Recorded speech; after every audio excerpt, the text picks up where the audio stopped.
ମୁଁ ଥରେ ଆମ ଘରର ଚାକରକୁ ପଟେଇ ଏବଂ ପଇସା ଦେଇ ତାକୁ କିପରି ମୋତେ ଗିଆଁ କରେଇଥିଲି ଏବଂ ପାଖାପାଖି ଘଣ୍ଟେରୁ 1.5 ଘଣ୍ଟା ପର୍ଯ୍ୟନ୍ତ ସେ ମୋତେ ଗେହିଁଥିଲା ଏବଂ ମୋ ମନକୁ ପୁରା ଶାନ୍ତି କରିଦେଇଥିଲା, ଦିଆକୁ ଶାନ୍ତି କରିଦେଇଥିଲା।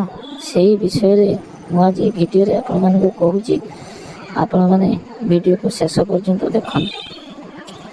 ଆପଣମାନେ ଦେଖୁଛନ୍ତି ପ୍ରିୟା ଟ୍ୟୁବ୍ ଚ୍ୟାନେଲ୍। ଏହି ଚ୍ୟାନେଲରେ ଆପଣମାନେ ହଟ୍ ଗିଆଁ ଭିଡ଼ିଓ ସବୁ ପାଇବେ। ଯଦି ଚ୍ୟାନେଲକୁ ଆଜି ପର୍ଯ୍ୟନ୍ତ ସବସ୍କ୍ରାଇବ୍ କରିନଥିବେ ତେବେ ଦୟାକରି ଚ୍ୟାନେଲକୁ ସବସ୍କ୍ରାଇବ୍ କରିବେ ଏବଂ ପାଖରେ ଥିବା ବେଲ୍ ଆଇକନ୍କୁ ନିଶ୍ଚିତ ଭାବରେ ଚିପିବେ, ଯାହାଫଳରେ ଆମ ଚ୍ୟାନେଲରେ ଛଡ଼ାଯାଉଥିବା ଭିଡ଼ିଓର ନୋଟିଫିକେସନ୍ ସର୍ବପ୍ରଥମେ ଆପଣଙ୍କ ପାଖକୁ ଯିବ। ମୋ ସ୍ୱାମୀ ଚାକିରି କରନ୍ତି। ସେ ସକାଳୁ 9ଟାରୁ ବାହାରିଗଲେ ଆସିବା ପାଇଁ ପାଖାପାଖି ସନ୍ଧ୍ୟା 6ଟା ବା 7ଟା ହେଇଯାଏ। ମୋ ସ୍ୱାମୀର ବୟସ ଅଧିକ ହୋଇଗଲାଣି, ତେଣୁ ସେ ମୋତେ ସେକ୍ସରେ ଶାନ୍ତି କରିପାରନ୍ତି ନାହିଁ। ମୋର ବୟସ ବର୍ତ୍ତମାନ 35-36 ଏମିତି ହେବ। ତେଣୁ ମୋତେ ଗିଆଁ ଖାଇବାକୁ ପ୍ରବଳ ଇଚ୍ଛା ହୁଏ। ରାତିରେ ମୋତେ ଯଦି ଦିନେ ବା 2 ଦିନ ଅନ୍ତରରେ ଯଦି ଗିଆଁ ନ ମିଳିବ ତେବେ ମୋତେ ରାତିରେ ନିଦ ମଧ୍ୟ ହୁଏ ନାହିଁ। ମୁଁ ଏମିତି ବେଧି ଯେ ମୋତେ ସପ୍ତାହରେ 2ରୁ 3 ଥର ମୋତେ ଗେହିବା ପାଇଁ ଇଚ୍ଛା ହୁଏ। କିନ୍ତୁ ମୋ ସ୍ୱାମୀ ବୟସ ଅଧିକ ହେଇଯାଇଥିବା ଯୋଗୁଁ ସେ ସବୁଦିନ ମୋତେ ଗେହି ପାରନ୍ତି ନାହିଁ, ବା ଯଦି ବି କେବେ ଗେହନ୍ତି ବହୁତ କମ୍ ସମୟ ଭିତରେ ତାଙ୍କ ବାଣ୍ଡରୁ ରସ ବାହାରିଯାଏ। ତେଣୁ ମୁଁ ଶାନ୍ତି ପାଇପାରେ ନାହିଁ। ମୋ ଦିହରୁ ରସ ବାହାର କରିପାରନ୍ତି ନାହିଁ ମୋ ସ୍ୱାମୀ। ତେଣୁ ମୋତେ ଆରାମ ଲାଗେ ନାହିଁ। ତ କ'ଣ କରିବି, ବହୁତ କଷ୍ଟରେ ଥାଏ। ତ ଆମ ଘରେ ଯେଉଁ ଚାକର ଥିଲା, ସେ ଚାକରର ବୟସ ପାଖାପାଖି 26 କି 27 ହେବ। ସେ ସବୁ କାମ ଦାମ ଆମ ଘରେ କରେ। ଆମ ଘରର ହାଟ ବାଟଠୁ ଆରମ୍ଭ କରି ବାଡ଼ି ବଗିଚା ସବୁ କଥା ସେ ବୁଝେ। ସୁନ୍ଦର ଚେହେରା, ଲମ୍ବା, ଗୋରା ଏବଂ ମୋଟାମୋଟି କହିବାକୁ ଗଲେ ଦେଖିବାକୁ ଖୁବ୍ ସୁନ୍ଦର, କିନ୍ତୁ ଗରିବ ପିଲାଟେ, କାମ ଦାମ କରେ। ତେଣୁ ଯେହେତୁ ସ୍ୱାମୀ ପାଖରୁ ମୁଁ ଭଲ ଭାବରେ ସୁଖ ପାଇପାରୁନଥିଲି, ତେଣୁ ଆସ୍ତେ ଆସ୍ତେ ମୋ ଚାକର ପ୍ରତି ମୋର ଦୁର୍ବଳତା ଆସିଲା। ମନେ ମନେ ଭାବିଲି ଯେ ଯଦି ଚାକରକୁ ପଟେଇ ତା ପାଖରୁ ଗିଆଁ ଖାଆନ୍ତି ତେବେ ଭଲ ହୁଅନ୍ତା। ଏଇ କଥା ମୋ ମନରେ ଥାଏ। ତେଣୁ ମୁଁ ଆସ୍ତେ ଆସ୍ତେ ଚାକର ସହିତ ଭଲ କଥାବାର୍ତ୍ତା ହେଲି, ହସି କଥାବାର୍ତ୍ତା ହେଲି, ମଜା ତାମସା ତା ସହିତ କଲି। ତାକୁ ମୋ ପ୍ରତି ଆକୃଷ୍ଟ କରିବା ପାଇଁ ଚେଷ୍ଟା ଆରମ୍ଭ କଲି। ଏମିତି 2 ଦିନ ଯାଇଛି। ହଠାତ୍ ଦିନେ କ'ଣ ହେଲା ନା, ମୋ ସ୍ୱାମୀ ମୋତେ ଫୋନ୍ କରି କହିଲେ ଯେ ମୁଁ ମୋ ସାରଙ୍କ ସହିତ କଟକ ଯାଉଛି, ତ ଆଜି ରାତିରେ ମୁଁ ଫେରିପାରିବି ନାହିଁ। ତେଣୁ ମୁଁ ଭାବିଲି ଏଇଟା ହେଉଛି ସୁବର୍ଣ୍ଣ ସୁଯୋଗ। ତ ସ୍ୱାମୀ ଆଜି ରାତିରେ ଘରେ ରହିବେ ନାହିଁ। ତେଣୁ ଚାକରକୁ ଯେପଟେ ହଉ ମୋତେ ଆଜି ତା ପାଖରୁ ଗିଆଁ ଖାଇବା ପାଇଁ ହେବ। ସନ୍ଧ୍ୟା ହେଇଗଲା। ଆମେ ବସି ଟିଭି ଦେଖୁଥିଲୁ ଏବଂ ଚାକର ତା କାମ ସାରିଦେଇ ସେ ମଧ୍ୟ ଆସି ଟିଭି ଦେଖୁଥିଲା। ତ ମୁଁ ଜାଣି ଟିଭିରେ ସବୁ ହଟ୍ ଗୀତ ଲଗାଉଥିଲି ଏବଂ ହଟ୍ ସିନେମାର ଯେଉଁ ସିନ୍ ଗୁଡ଼ିକ ସେଗୁଡ଼ିକ ମୁଁ ଦେଖାଉଥିଲି। ତାକୁ ହଟ୍ କରିବା ପାଇଁ ମୁଁ ସନ୍ଧ୍ୟାବେଳୁ ଲାଗି ପଡ଼ିଲି। ତାପରେ ରାତି 9ଟା 9:30 ହେବ। ଆମେ ଖାଇ ଯିଏ ଯା ରୁମ୍ରେ ଶୋଇବାକୁ ଗଲୁ। ମୋର କିନ୍ତୁ ରୁମ୍ରେ ଆଦୌ ନିଦ ହେଉନଥିଲା। ମୁଁ କ'ଣ କଲି ନା, ମୋ ପୋଷାକ ସବୁ ଖୋଲିଦେଲି। ସମ୍ପୂର୍ଣ୍ଣ ଉଲଗ୍ନ ହୋଇପଡ଼ି କେବଳ ବେଡ଼ସିଟ୍ଟାକୁ ମୋ ଦେହ ଉପରେ ରଖି ମୁଁ ଶୋଇଥିଲି। ତେଣୁ ମୋ ରୁମ୍ରେ ମୁଁ ରହି ମୋ ଚାକରକୁ ଫୋନ୍ ମାରିଲି। ସେ ଫୋନ୍ଟାକୁ ଉଠେଇଲା ଏବଂ କହିଲା, କ'ଣ ହେଲା ମା'? ମୁଁ କହିଲି, ଆରେ ମୋ ମୁଣ୍ଡ ଏବଂ ଗୋଡ଼ ହାତ ପ୍ରବଳ ବିନ୍ଧୁଛି, ତୁ ଟିକେ ମୋ ରୁମ୍କୁ ଆସ। ସେ କହିଲା ହଉ ମା, ମୁଁ ଯାଉଛି। ମୋ ଚାକରଟି ରାତିରେ ଗାମୁଛା ପିନ୍ଧିଥିଲା, ତେଣୁ ମୋ ଫୋନ୍ ପାଇ ସେ ତରତରରେ ସେମିତି ଗାମୁଛାଟିକୁ ପିନ୍ଧିଥିଲା। ସେ ଗାମୁଛାରେ ପିନ୍ଧି ସେ ମୋ ରୁମ୍ ଭିତରକୁ ପଶି ଆସିଲା।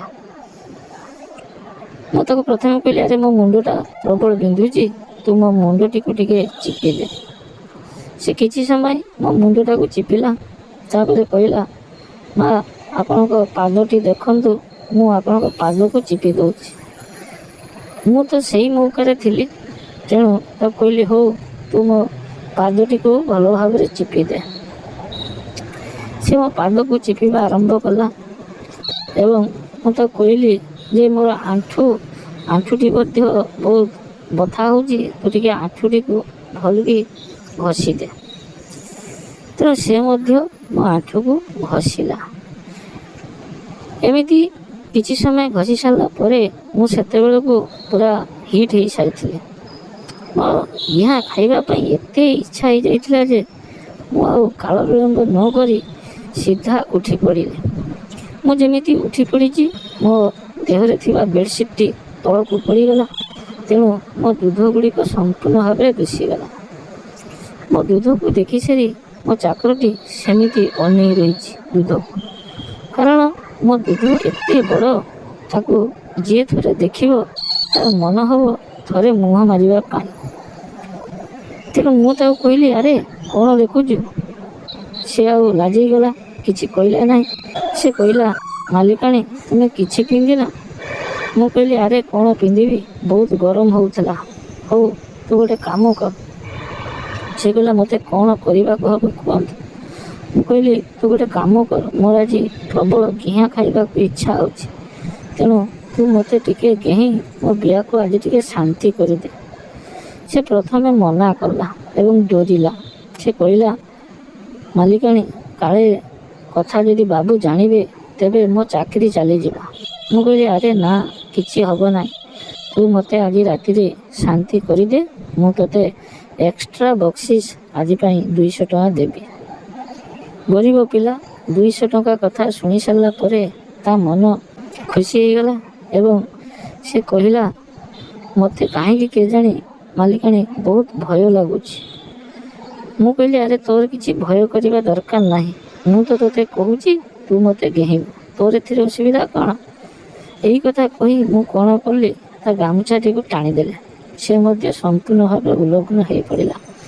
ମୋ ଦୁଧକୁ ଦେଖି ସାରିଲା ପରେ ତା ବାଣ୍ଡ ସେତେବେଳକୁ ପୁରା ଷ୍ଟ୍ରଙ୍ଗ ହେଇସାରିଥିଲା। ତାର ସେ ଲମ୍ବା ବାଣ୍ଡକୁ ମୁଁ କ'ଣ କଲି, ମୋ ହାତରେ ଧରି ମନ୍ଥିବାକୁ ଆରମ୍ଭ କଲି, ଖୁବ୍ ଜୋରରେ ହଲେଇଲି। ତାର ସେତେବେଳକୁ ସେକ୍ସ ପାଇଁ ଆଗ୍ରହ ଆସିଗଲା ଏବଂ ସେ ଆଉ ବିରୋଧ ନ କରି ମୋ ଦୁଧକୁ ଚିପିବାକୁ ଲାଗିଲା। ବେଶ 5ରୁ 10 ମିନିଟ୍ ପର୍ଯ୍ୟନ୍ତ ସେ ଖାଲି ମୋ ଦୁଧକୁ ଚିପୁଡ଼ୁଥାଏ, ପାଟିରେ ନେଉଥାଏ। ମୁଁ କହିଲି, ଆରେ ତୁ କ'ଣ ଆଗରୁ କେବେ ଏମିତି ଦୁଧ ଦେଖିଛୁ? ସେ କହିଲା, ମାଲିକାଣୀ, ମୁଁ କେବେ ବି କାହାକୁ କିଛି କରିନାହିଁ ବା କାହାକୁ କେବେ ମୁଁ ଘେହି ନାହିଁ, ଏଇଟା ହେଉଛି ମୋର ପ୍ରଥମ ଘିହାଁ। ମୁଁ କହିଲି, ହଁ ଠିକ୍ ଅଛି, ତୁ ଯେତେ ପାରୁଛୁ ଆଜି ମୋତେ ଘେଁ ଏବଂ ମୋ ବିଆକୁ ଶାନ୍ତି କରିଦେ। ତାପରେ ସେ କ'ଣ କଲା ନା, ତା ଜିଭରେ ମୋ ବିଆକୁ ଚାଟିବାକୁ ଲାଗିଲା। ପାଖାପାଖି 5ରୁ 7 ମିନିଟ୍ ପର୍ଯ୍ୟନ୍ତ ସେ ମୋ ବିଆକୁ ଚାଟିଲା। ଟୋକାଟେ, ତେଣୁ ତା ଶକ୍ତି ପ୍ରବଳ ଏବଂ ତାର ବାଣ୍ଡ ମଧ୍ୟ ବହୁତ ଲମ୍ବା, ପାଖାପାଖି 6ରୁ 7 ଇଞ୍ଚ ହେବ। ତେଣୁ ମୁଁ କ'ଣ କଲି ନା, ତାକୁ କହିଲି, ତୁ ମୋ ବିଆରେ ତୋ ବାଣ୍ଡକୁ ଏଥର ପୁରା। ତାପରେ ସେ କ'ଣ କଲା ନା, ମୋତେ ସେଇ ପଲଙ୍କ ଉପରେ ଶୁଆଇ ଦେଇ ମୋର 2 ଗୋଡ଼କୁ ଟେକି ତାର ବାଣ୍ଡକୁ ପଶେଇଲା। ବହୁତ ଲମ୍ବା ବାଣ୍ଡ, ପୁରା ପଶେଇ ଦେଲା। ମୋତେ ସେତେବେଳେ ଟିକେ ଯନ୍ତ୍ରଣା ଲାଗୁଥିଲା, କିନ୍ତୁ ମଜା ମଧ୍ୟ ଲାଗୁଥିଲା।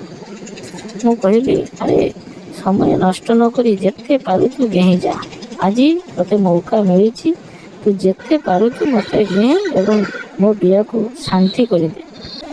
ତାପରେ ସେ ପୁନର୍ବାର ତା ବାଣ୍ଡକୁ ମୋ ବିଆ ଭିତରୁ କାଢ଼ି ନେଇ ପୁଣି ଚାଟିବାକୁ ଲାଗିଲା। ବେଶ କିଛି ସମୟ ଚାଟିଲା। ତାର ସେଇ ଚାଟିବାରେ ମୁଁ ପୁରା ପାଗଳି ଭଳି ହେଇଯାଇଥିଲି।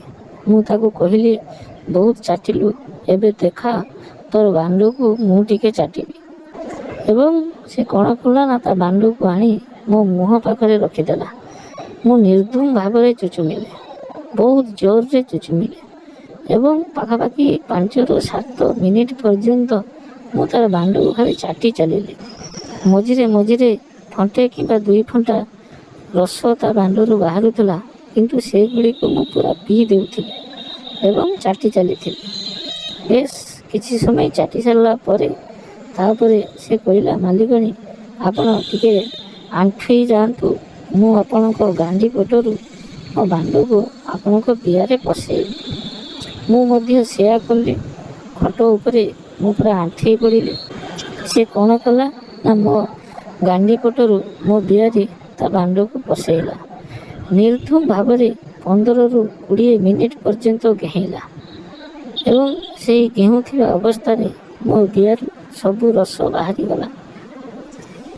ତାପରେ ମୁଁ କ'ଣ କଲି ନା ପୁନର୍ବାର ତା ବାଣ୍ଡକୁ ଆଉ କିଛି ସମୟ ପର୍ଯ୍ୟନ୍ତ ଚାଟିଲି। ଏମିତି କିଛି ସମୟ ଚାଟି ସାରିଲା ପରେ ସିଏ ମୋତେ ପୁଣି ତଳେ ଶୁଆଇ ଦେଇ ମୋର 2 ଟାଙ୍ଗକୁ ଟେକି ପୁଣି ତା ବାଣ୍ଡକୁ ମୋ ବିଆରେ ପଶେଇଲା।